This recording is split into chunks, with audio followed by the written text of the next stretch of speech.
Hello. Please hit the like, share, and subscribe when you come in the door, please. Thank you. Welcome all back to the show. So before we get started, I want to make one thing very, very clear. This is not about whether Vivek Ramaswamy was right or wrong. Fucking around and finding out. This was about what happened after he became one of the most recognizable conservative voices talking about race in America. Then he received his nigga wake-up call. So you guys see the thumbnail. This is about Vivek Ramaswamy. I'm going to refer to him as Vivek from here on out, right? So for years, Vivek argued that America was too focused on race, right? He criticized DEI programs, affirmative action programs. He argued that identity politics was dividing the country instead of bringing people together. Excuse me, I have a cold, guys. So a lot of conservatives agreed with him. Black conservatives sure did. And the phrase, judging people by the content of the character instead of the color of their skin, was supposed to be the word of the day. We saw Vivek differently. We believed, us Democrats believed, Vivek was minimizing systematic racism and dismissing problems that still exist here in this country. That's where this debate started. People argued over his ideas, over Vivek's ideas, his policies, over whether he understood race in America. Some of us thought he didn't understand. Then something changed when he started to become better known to the American people. The focus started to be less about what he was saying and more about his religion, his family, his ethnicity, and yes, his skin tone. By the time it came to a head, some of the loudest criticisms wasn't about his policies.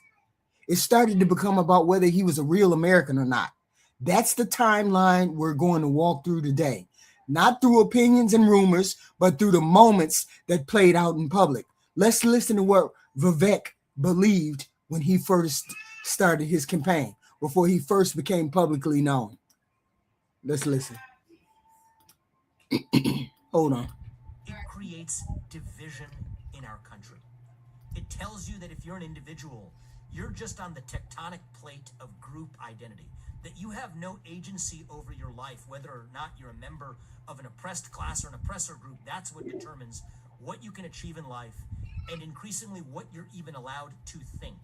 Congresswoman Ayanna Pressley summed it up when she said, we don't want any more black faces that don't want to be a black voice, that we don't want any more brown faces that don't want to be a brown voice. What does that say? It equates the color of your skin, your race, with the content of ideas that you're allowed to have. That is wrong. It is anti-American, and it is fracturing our country to a breaking point.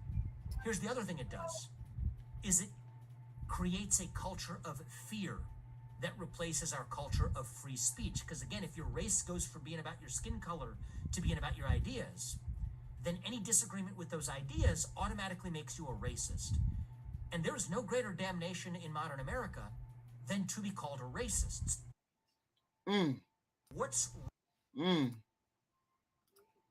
Everything you just heard is the foundation of this story.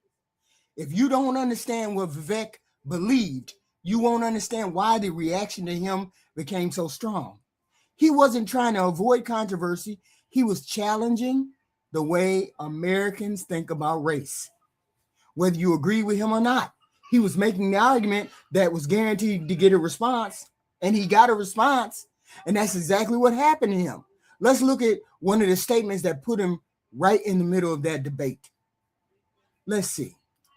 You if I may just finish this, if I may finish Hold my on. point, with Dasha, racism, I think I will be but better you're positioned. denying that racism is a I've never denied that racism is a problem. If you listen to the response I gave to that black pastor, my whole point is racism has been a major problem for most of our national history.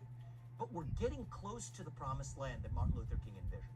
We're as darn close to it as we ever have been. And so what bothers the heck out of me is it's right when we're close to that promised land. Martin Luther King said it, I may not get there with you, and he didn't get there with us. But I think it desecrates the legacy of our civil rights movement, desecrates the legacy of Martin Luther King, that right when we get closest to the point of having racial equality and gender equality and even opportunities for people of minorities of many types, are we perfect? No, but are we as close as we've ever been? Yes, we have. To then obsess over systemic racism, to then obsess over white guilt and otherwise, we're creating new waves of racism, Dasha, that we otherwise would have avoided right when we're closest to having achieved what even the proponents of the civil rights movement would have dreamed. See, Vivek is trying to explain how people are starting to feel like white people are being oppressed. That's what he's trying to explain in that clip. You heard him explain his position in his own words. His argument was straightforward, right? He believed America had become too focused on race, that the country should judge people as individuals instead of putting them in racial groups. I believe that too. That message connected with a lot of conservatives. It also connected with many black conservatives who believed hard work, personal responsibility, and individual achievement should matter more than race. Those people spout those same talking points even now. You should believe hard work, personal responsibility, and individual achievement should matter more than race. Why exactly that is not true, I don't know. Why ain't that true? See, the message connected with a lot of conservatives because that's what they believe in public. That's not what they believe in private. It also connected with me. It also connected with some Democrats, but a lot of us Democrats and liberals seen it differently. We believe systematic racism is still a major issue in America. But from my perspective, Vivek wasn't offering any solutions to that. I believe he was dismissing black problems that we often we encounter every day. That's why his message sparked so much debate. People weren't arguing about whether Vivek was Indian, about his religion, about his family, or about his ideas. That was a focus. Could America move beyond race? Can they move beyond race? Or was America still dealing with problems that couldn't simply be ignored? Vivek didn't back away from that debate. He didn't. If anything, he became even more direct. Even more direct. Listen to this. All right, so I want to start out with something you posted on Twitter, saying affirmative action is the single greatest form of institutional racism in America today. Why do you feel that way? I think by definition, there are institutions that regularly take race into account as a factor on whether or not someone gets a job or whether or not someone gets a seat in college. By definition, that's institutionalized racism. And I think the Supreme Court made the right decision today to vote on the side of meritocracy over race-based preferences. I think that's a step forward. It's not a destination.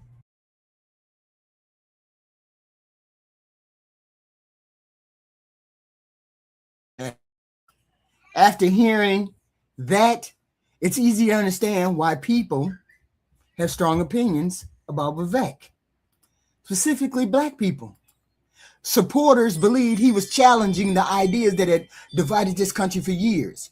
Critics believe he was ignoring the reality of systematic racism. I think he was ignoring the reality of systematic racism. Whether you agree with him or not, the debate was still about what he believed. Then the conversation happened that changed everything. The conversation that checked this Indian motherfucker. Excuse my French. You got your nigga wake up call, Vivek Ramaswamy, and this white girl gave it to you. Let me show it to you. This is when Vivek Ramaswamy understood what the hell I had been saying to him all along. You are so bright and articulate, and I guess I can call you articulate since you're not an American black. Can't say that about them. That's derogatory. And that was a great opening segment. Lots of things to talk about there. Oh, and I agreed with many, many things you said during, in fact, probably more than most other candidates when you were running for president. But I still would not have voted for you because you're an Indian. We'll get back to that. You see that wake-up call? You see that wake-up call? Knock, knock, knock. You see that wake-up call that white girl gave to Vivek Ramaswamy? Everything changed for Vivek after that interview, when it stopped being about his ideas.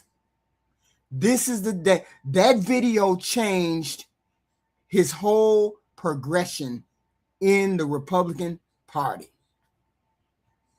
because she knew exactly what was going to happen if she said what she said, when she did what she did, because she's one of the leading Republican commentators, pundits, whatever you want to. She's one of the leading ones, and people follow behind her. Most of y'all followers anyway, so you're going to follow somebody.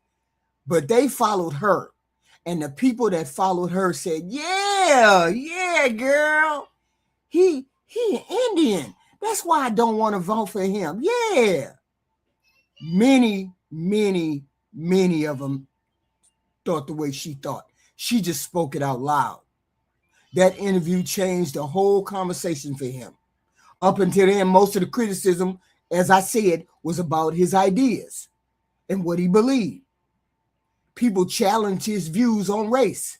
They challenged his position on affirmative action. They challenged DEI, according to him. Ann Coulter did something different. She said she agreed with much of what he stood for, but she still wouldn't vote for him because he was Indian. That wasn't a disagreement over policy. It was about his identity. Whether you agree with Ann Coulter or not, that interview forced people to ask a different question. Would some voters ever fully accept Vivek no matter what he believed? Me, having been on this planet 60 years, knew the answer even before it would have been asked. See, racists try to say it's our culture. They try to say it's the way we behave. But I know the truth. It will always be about the skin tone. It will always be about the fact that people think they're better than darker skin tone people. Because you have to just go back to 1950 and 60. People keep saying, hey, it was a better time. Y'all had jobs. Y'all had mamas and daddies in the house. Y'all had all this and that and this and that. But then still, but you motherfuckers still wanted to hang us. You motherfuckers still didn't want us to eat at your countertops, at your stores, at your restaurants. We've still denied housing. We've still denied access to funds and loans. So if we got that shitty treatment back then and we had a better community as Black folk, then how was it about our culture when we didn't have the degenerate culture that we got, or part of the degenerate culture that we got now? So we didn't have all this internet twerking and all that now, and y'all still hated us. So it wasn't about our culture. When I hear people say, oh, it's about y'all culture, that's why we don't like y'all, it's about what y'all do, we don't like it. No, you're a liar. It will always be about our skin tone, because we had all of the things that you all had, or we were beginning to get all the things you had. We had less poverty. We had more poverty, but now we have less poverty. But we had more control, no internet, no twerking, no shooting, murdering, all that. It was a better time back then, and you still hated us. So it's not about our culture. It's about skin tone. Okay? So as time went on, that question for Vivek Ramaswamy didn't go away. It showed up again and again in different ways for Vivek. People weren't just talking about his speeches anymore. They were talking about his background, his culture, his religion. Every small, everyday things became a part of the discussion.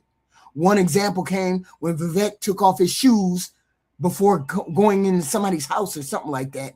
For many families, that's a normal sign of respect. But online, people turned it into something much more. They just couldn't stand the fact that he walked into the house and he didn't have his shoes on. Look at this.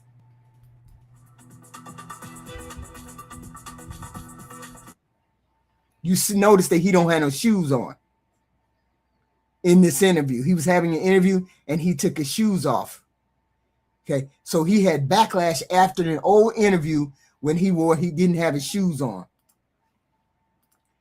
So it became about him personally, everything about him. Make an excuse for everything about him instead of looking at his policies, instead of looking at his ideas. Let's make it about his race. Let's make it about his culture. Let's make it about his family. Taking off your shoes before entering somebody's home has nothing to do with politics, but that's not how everybody sees it. For some people, it became another reason to question whether Vivek was different. By now, the criticism wasn't just about what he believed. People were paying attention to who he was. Then it became even more personal. He posted a pic celebrating his marriage, his anniversary. It wasn't a campaign event. It wasn't a political speech. It was a husband celebrating his wife. The reaction showed that for some people, the focus had moved beyond his politics, and they attacked this man's wife. Well, Indian origin Republican leader Vivek Ramaswamy is being viciously trolled as he made a long anniversary post for his wife, Dr. Apurva, taking a journey down memory lane about how they met each other, proposed, and got married. However, amid growing tensions around the H-1B visa program in the US, this post was met with a series of racist and anti-immigrant comments from users on X. Vishal, Vivek has been tracking the finer developments for us. He joins us live at the moment. Vishal, we're seeing some very vicious comments coming, people questioning Mr. Ramaswamy's wife's name, etc. Take us through the details. Well, this was supposed to be a sweet post dedicated from a husband to his wife. So he had posted two photographs back from 2011 when he first met his wife, and then post when they were celebrating their 10th year anniversary. So this post was supposed to be a gesture. This turned out to be a backlash at the hands of ex-users, some racist ex-users that openly said that they need to go back to India. Yeah, they talked about him bad. That post wasn't about race. It wasn't about immigration either. It wasn't about public policy. It was about his family. And they were telling him to go back to India. Your feet dirty, your knees dirty. Y'all like to eat crap. Y'all like to eat shit. Y'all like to eat with y'all hands. That's what some of those posts were saying. Yet some of the sponsors told Vivek and his wife, you don't belong here in the United States. You need to go back to India. And they questioned whether they belonged in this country. At that point, the criticism had clearly moved beyond his political views. His family had become part of the target. The next incident showed it wasn't happening only online. It also happened right in his damn face. He got that ugly nigga wake up call. This was the ugly one. This one I really knew you burned up, bro. Jesus Christ is God, and there's no other God. He is part of the Holy Trinity, and any other God is a demon, and it's false. How can you represent the constituents of Ohio who are 64% Christian if you are not a part of that faith? If you are an Indian, a Hindu, coming from a different culture, different religion than those who founded this country, those who grew this country, built this country, made this country the beautiful thing that it is today, what are you conserving? You are bringing change. I'll be 100% honest with you. Christianity is the one truth. Christian voices should be the main voice of America, and I want to know basically why you seem to be, and I don't mean to be horribly offensive, but why you seem to be masquerading as a Christian. Familiar with the Ten Commandments? You call yourself a Hindu, but you also call yourself Christian. I don't call myself Christian. I call myself a Hindu. I'm not running to be pastor of Ohio. I'm running to be governor of Ohio, and I didn't run to be pastor of America. I ran to be president of the United States of America. What's your faith? I'm a Christian. Follower of Jesus. Great. Do you believe in the Holy Trinity? The Father, the Son, and the Holy Spirit? I think a lot of people here do. So good. And that doesn't make you a polytheist, does it? Probably not. No. Great. And so in my faith, I believe there's one true God. Right. He resides in all of us, and he appears in different forms, but it's one true God. So I'm an ethical monotheist. That's the way I would describe my faith. They let him know that he wasn't welcome there. They let him know. You're trying to masquerade as a Christian. You're trying to masquerade. We don't know whether we can accept you in Ohio, seeing as how you ain't a Christian. Really, you ain't white. By this point, Vivek Ramaswamy should have known there was a pattern going on about him. Just go over to X and see what kind of comments he get for any kind of post that he put up. But there's a pattern. This wasn't just one interview. Ann Coulter told him to his face, they ain't gonna never accept you because you're an Indian. The little young white boy, the one with shaved head.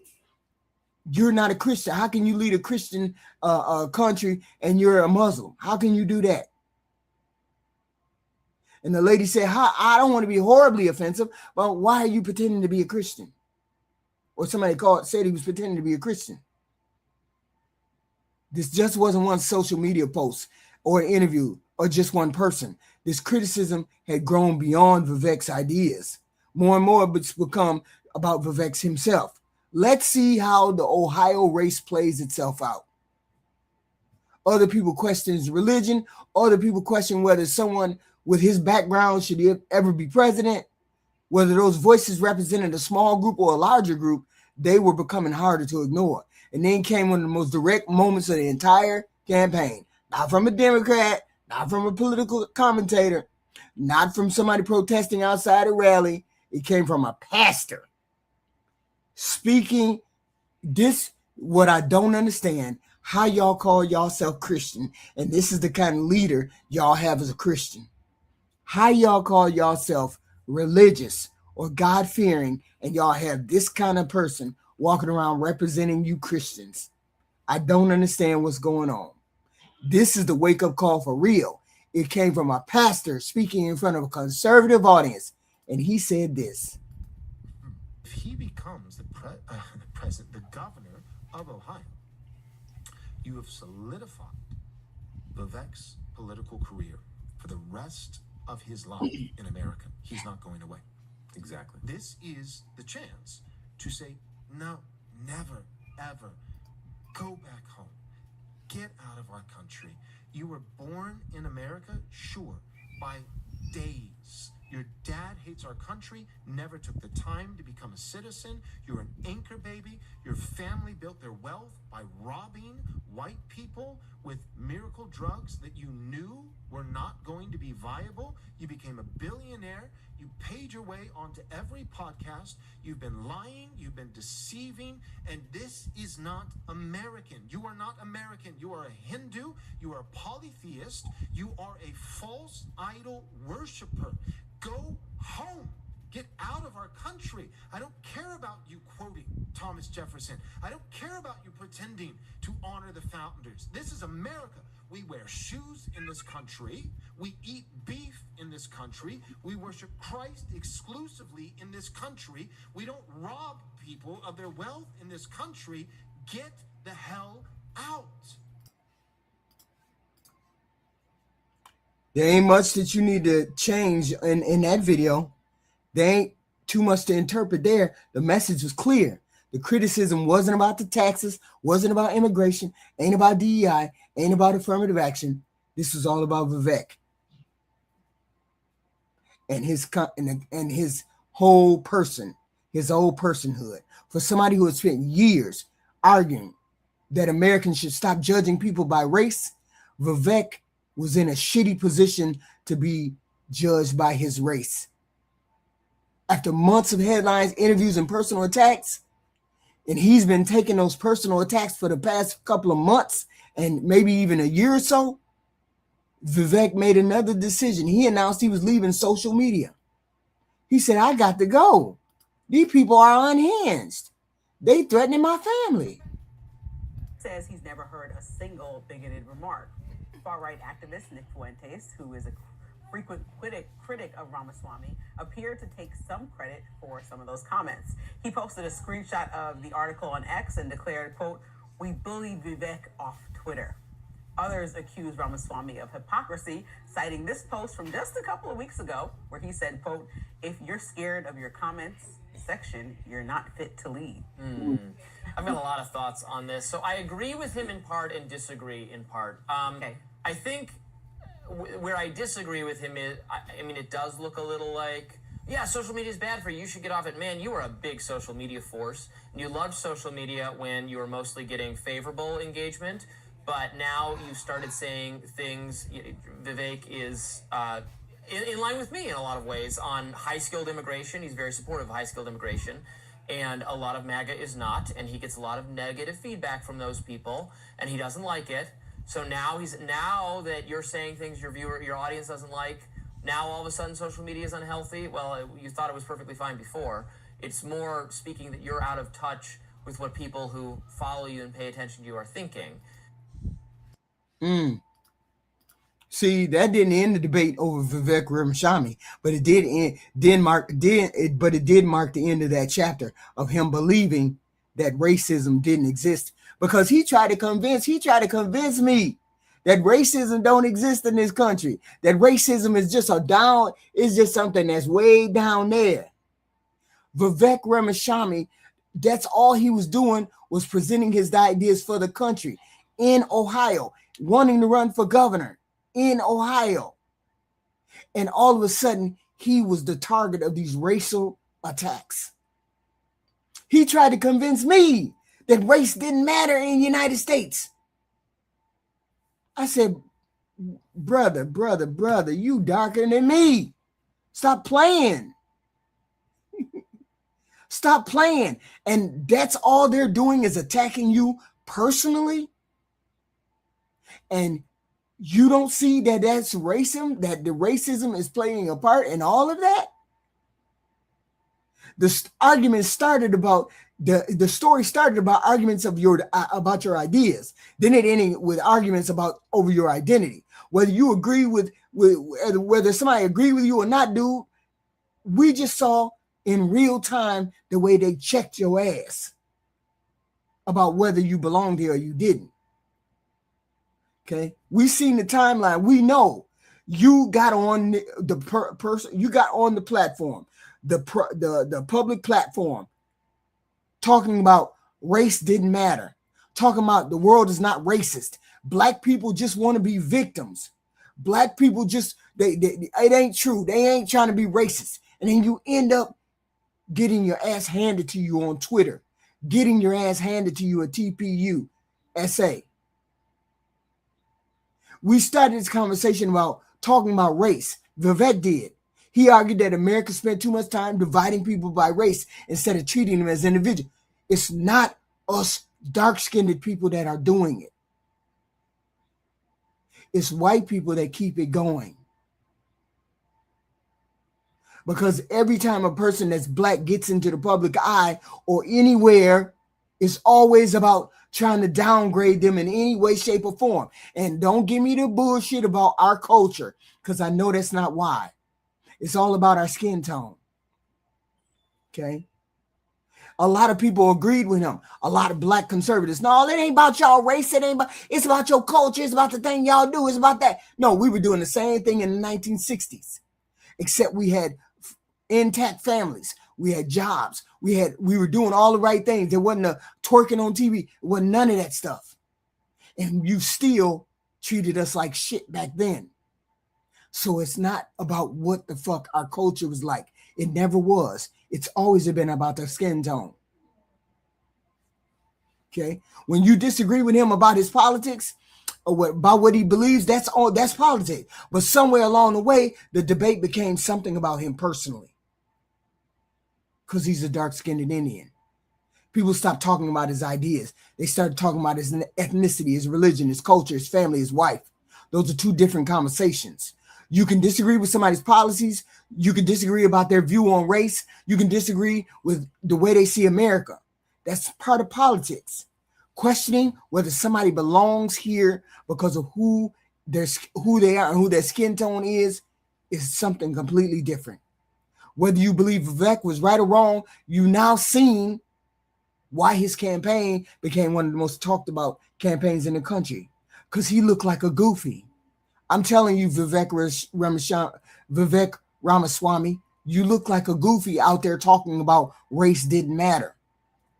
And the white folks showed you that it did. Other people saw him as somebody who didn't understand the problems they believed still existed, mostly as Democrats. That's why his campaign drew so much attention. Over the course of his campaign, Vivek learned something a lot of Americans don't want to admit. He found out that racism in America didn't disappear. White people won't let it disappear. It just went undercover till a degenerate like Donald Trump, made it okay for all the degenerates who are racist to come out of the dark and into the light. Vivek discovered that being a successful conservative Republican didn't shield him from MAGA, who still saw him as the Indian guy, the black guy. For some people, he could agree with them on almost every issue, except he was brown. And Vivek got taught that lesson in real time. Over this past year, they've been checking his ass every time he tried to step out of line like he was better. You ain't better. They just hide it well from you. At the same time, he also learned that criticism isn't always racism. That's true. That's true. He got shitty ideas. Even if he wasn't Indian, I would still believe he had shitty ideas. Okay? We oppose his policies. Some people oppose his personality. But there were also moments when the attacks were clearly about his race, his ethnicity, and whether somebody like him could ever represent true America because he's a Muslim. And most Americans have this blatant thing about Muslims. That's the lesson I take away from this story.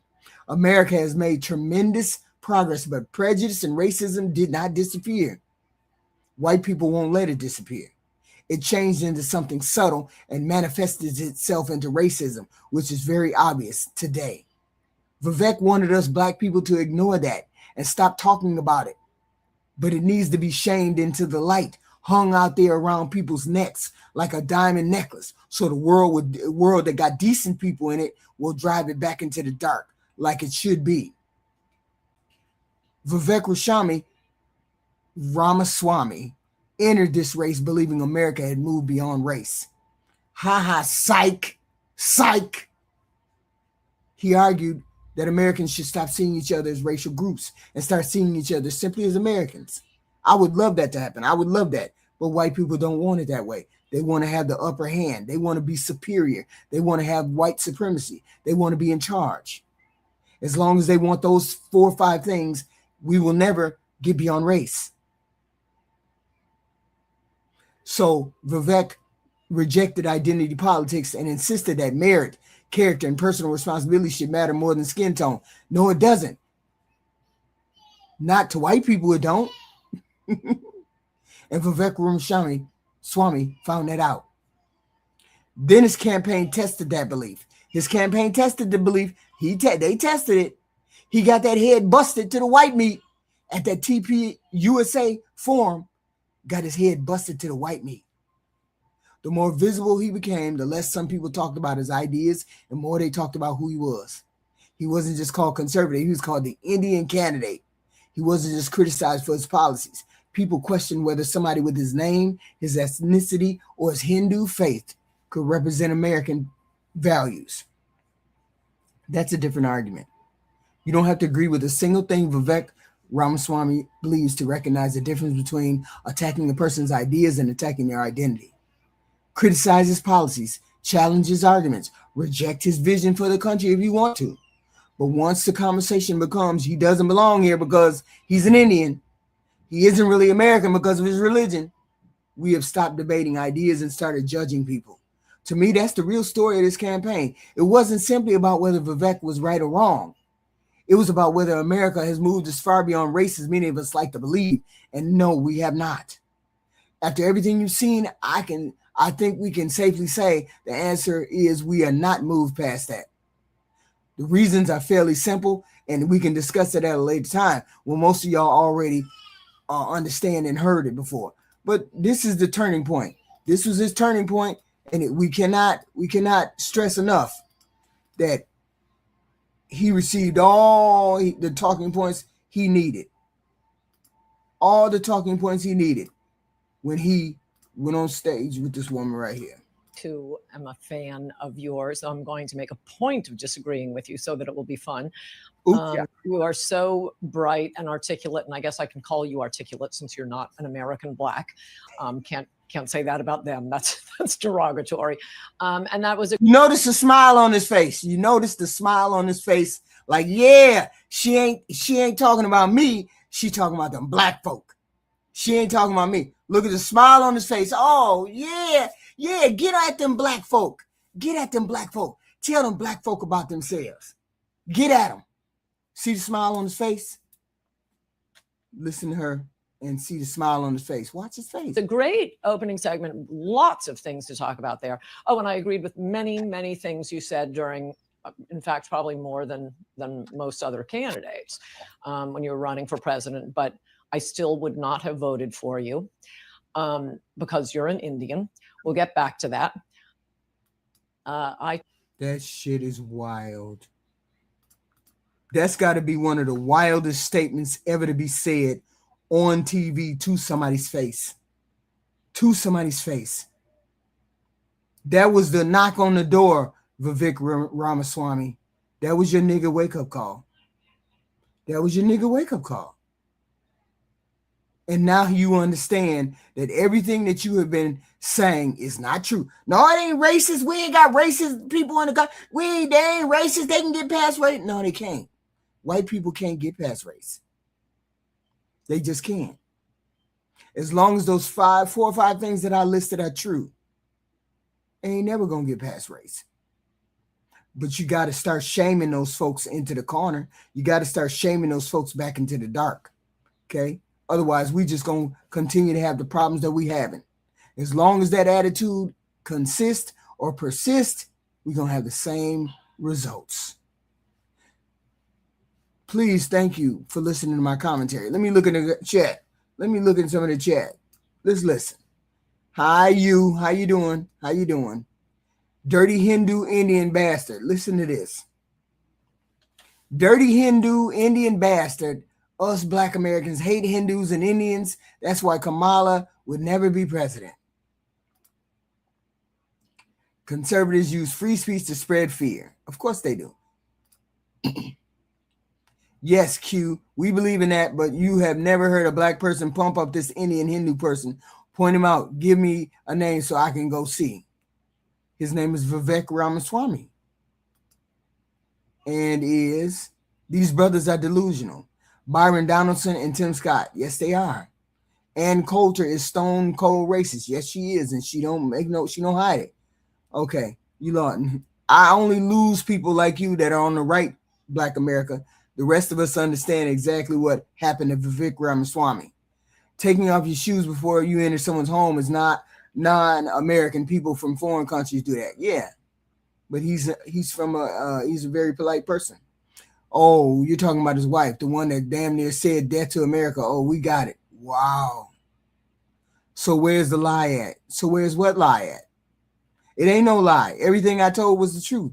No, this is America, and we only like Christian people over here. So what is wrong with what he said? Nothing wrong with what he said. Racism exists from black people. No, black people can be prejudiced and bigoted, not racist. Blacks are the biggest. No, white people, y'all the biggest racists. Y'all just don't recognize it in yourself. Crump is more literate than you. Yes, he is. Absolutely. Absolutely. Crump is more literate than me. Absolutely. He's a lawyer. The number one cause of death for young black American blacks on black homicide for decades. I wish more people had the passion for that. Yeah, we all have the passion for that. I don't understand why y'all would think we didn't have the passion for that. I don't understand why y'all would think we wouldn't have any kind of pushback for that kind of thing. Y'all make it seem like, oh, black people just be killing people in the neighborhoods and y'all don't care.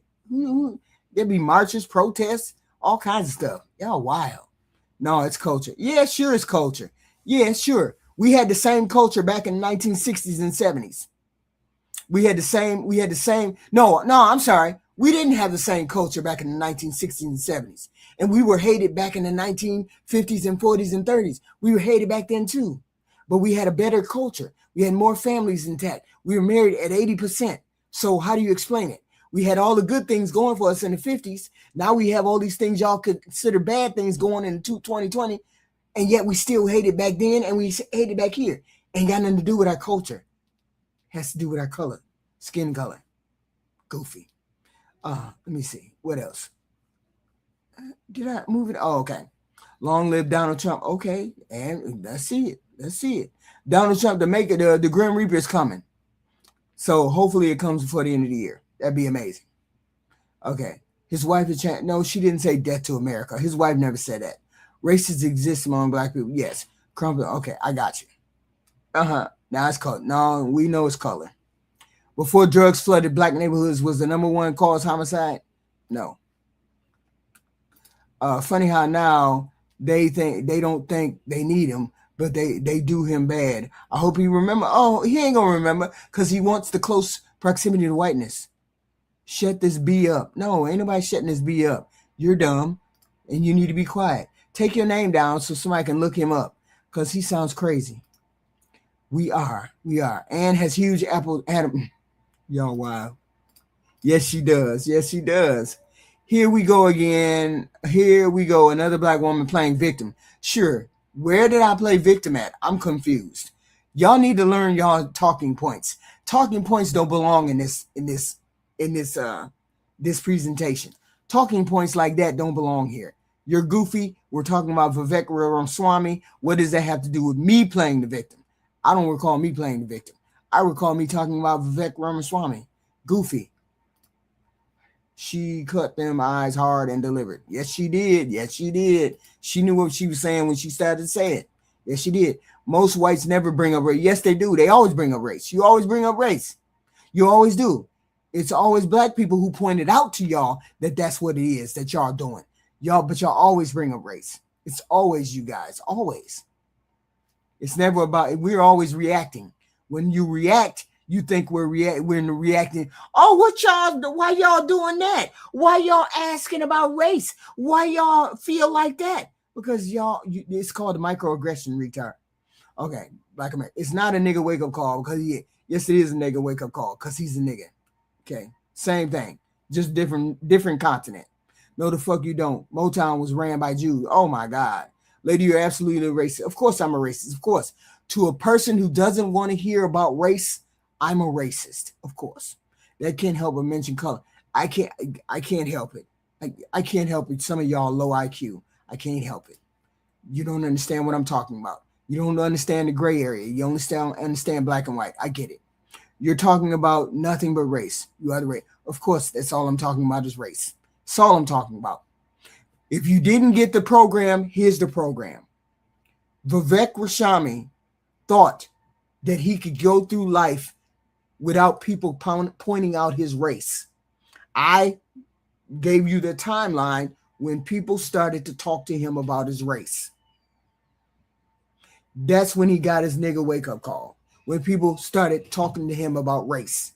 Because all he was talking about was, oh no, the world is not racist.